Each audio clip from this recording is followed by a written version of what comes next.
we're overly reliant on fossil fuels. We're at a point where it's becoming counterproductive to not only our health but our safety. And you know, as a native New Yorker, I love the city. I'm in the city all the time. I work here, and you know, we're close to sea level. It's an issue that affects us all. It's an issue that affects people here right now. You know, you have nations like the Maldives that are soon to be underwater. You have people being displaced in Bangladesh. It's an issue that's truly global.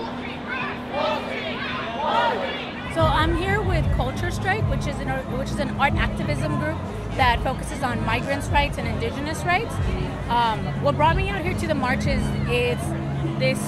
through this group is a change in the conversation of how environmentalism and climate change is talked about. So for the most part, it's very much maintained on this idea of saving the polar bears, saving the glaciers, and focusing on these aspects.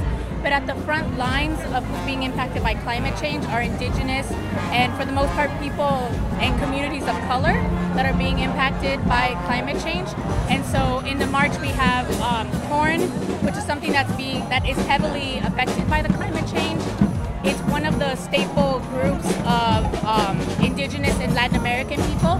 And so the way, if it's impacted, it pushes people out and it displaces them. So a lot of the migration that comes from South America, Central America, and Mexico comes as a result of climate change. And so people are forced to leave their lands because their lands can no longer cultivate what they need to cultivate, or their lands have been taken over by the same corporations that are using their tools to impact climate change. Actually, I don't believe in the UN process. Out of 125 countries, India is not even there in the UN summit. Perhaps if our Prime Minister would have come, this would have given ultimate message to the world that Indian government cares for the climate change. But what we know what happened in the Copenhagen 5 years back, we also know what's going to take place in the political process. I don't believe in the UN process, but I believe in the people's power. And we are unstoppable. Another world is possible. People are going to assert.